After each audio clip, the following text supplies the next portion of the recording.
اس video میں ہم abstract nouns یعنی اسم مجرد سے متعلق ایک مشق کریں گے.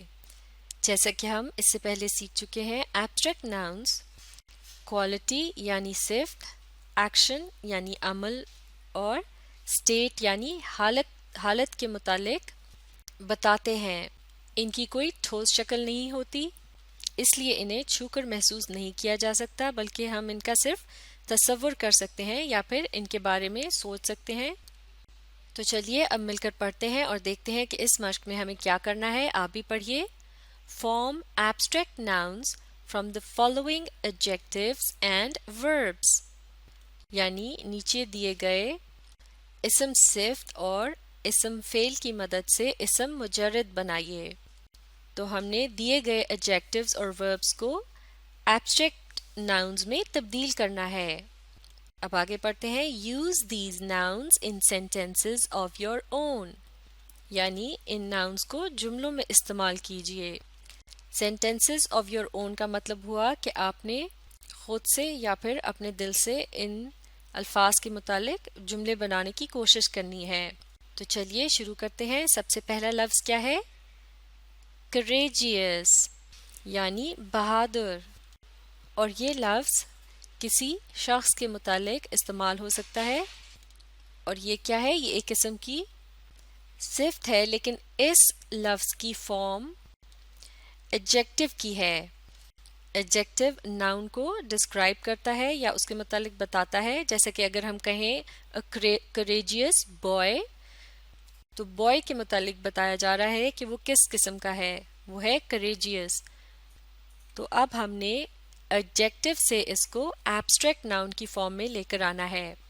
تو اسی مثال سے سمجھنے کی کوشش کرتے ہیں. جب ہم کہتے ہیں a courageous boy یعنی بہادر لڑکا یا پھر دلیر لڑکا، تو کیا آپ بس بتا سکتے ہیں کہ وہ کون سی صفت ہے جس کی وجہ سے اس لڑکے کو courageous کہا جا رہا ہے؟ اس کے اندر پایا جاتا ہے courage. بالکل ٹھیک. courage یعنی دلیری یا بہادری. تو اس طرح courageous کی ایبسٹریکٹ ناؤن فارم ہے courage. اگلا لفظ ہے empty. اسے ایڈجیکٹو اور ورب دونوں طرح سے استعمال کیا جا سکتا ہے. جیسے کہ empty room یعنی خالی کمرہ کمرے کے متعلق بتا رہا ہے، تو یہ کیا ہوا؟ یہاں اسے ایڈجیکٹو کی طرح استعمال کیا گیا ہے. لیکن اگر میں کہوں پلیز empty the bottle یعنی بوتل کو خالی کیجئے، تو یہاں اب اسے ورب کی طرح یعنی ایکشن کی طرح استعمال کیا گیا ہے. تو اب ہم نے اس کو ایبسٹریکٹ ناؤن فارم میں تبدیل کرنا ہے. تو یہ ہو جائے گا خالی سے خالی پن، جسے انگلش میں کہتے ہیں emptiness. اگلا لفظ ہے difficult یعنی مشکل. difficult work یعنی مشکل کام. یہاں یہ لفظ ایڈجیکٹو کی طرح استعمال کیا گیا ہے، جو کہ کام کے متعلق بتا رہا ہے کہ وہ کس قسم کا ہے، یعنی مشکل کام. تو اس کا ایبسٹریکٹ ناؤن ہوگا difficulty. جیسے کہ اگر میں کہوں I faced difficulty یعنی مجھے مشکل کا سامنا کرنا پڑا.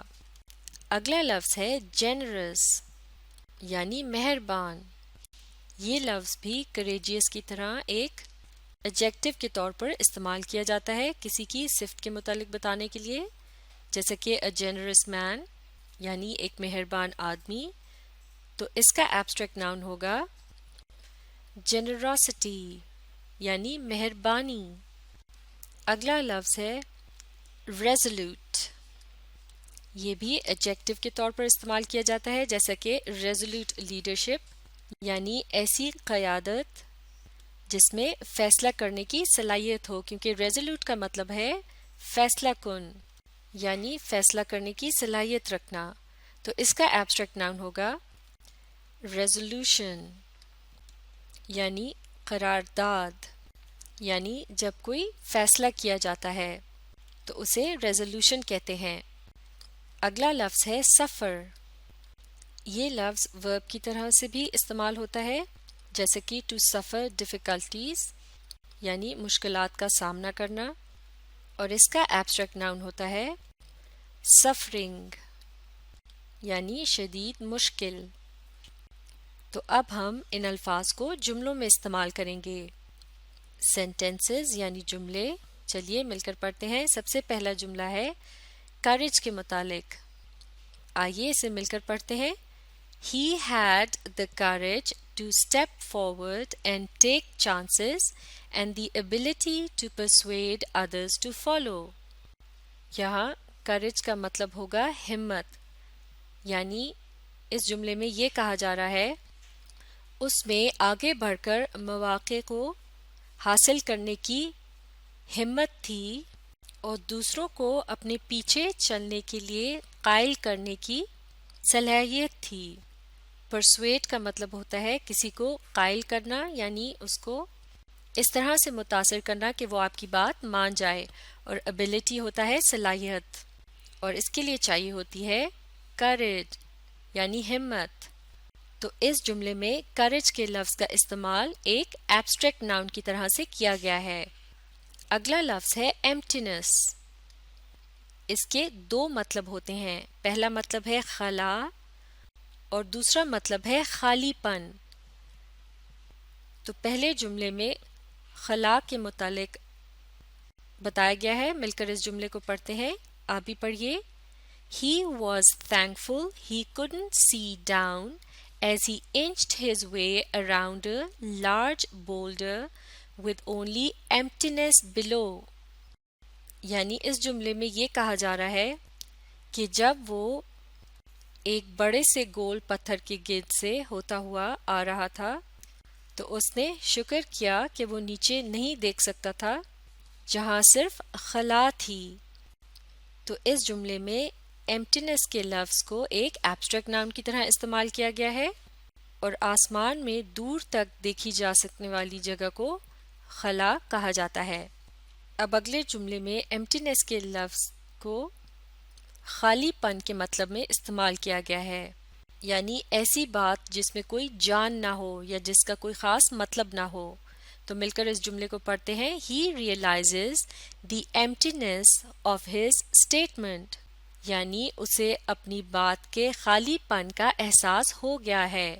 ریئلائزز یعنی احساس ہو جانا، ایمپٹینس خالی پن، اسٹیٹمنٹ یعنی کہی ہوئی بات. تو اس جملے میں بھی ایمپٹینس کے لفظ کو ایک ایبسٹریکٹ ناؤن کی طرح استعمال کیا گیا ہے. اگلا لفظ ڈیفیکلٹی. مل کر جملے کو پڑھتے ہیں. They went on a trip to relax but got into difficulties. یعنی وہ تفریح کی خاطر سفر پر گئے تھے لیکن انہیں مشکلات کا سامنا کرنا پڑا. لفظ ڈیفیکلٹی سنگولر ہے جبکہ ڈیفیکلٹیز اس کا پلورل ہے لیکن فارم ایک ہی ہے. یہاں ڈیفیکلٹیز ایک ایبسٹریکٹ ناؤن کی طرح استعمال کیا گیا ہے.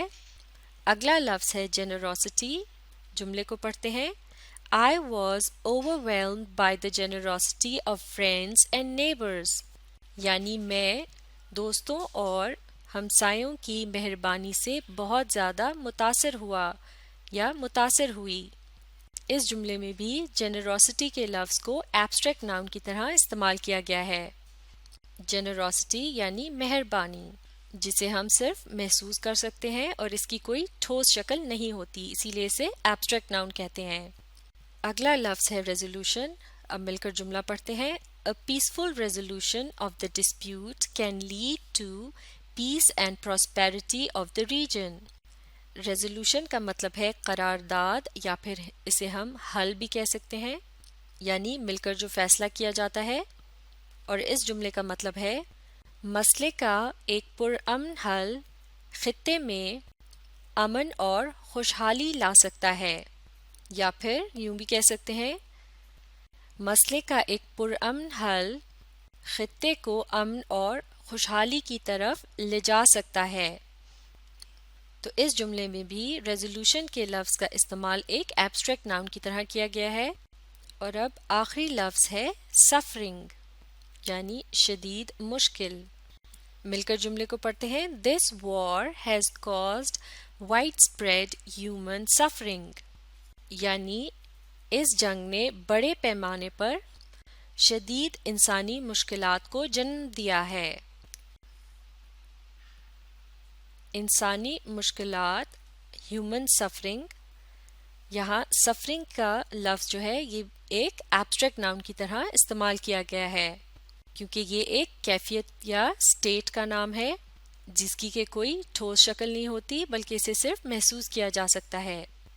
اور اس طرح یہ مشق یہاں مکمل ہو گئی ہے۔ اس ویڈیو سے فائدہ اٹھانے کے لیے آپ اسے ری پلے کیجیے اور اپنی کوشش جاری رکھیے۔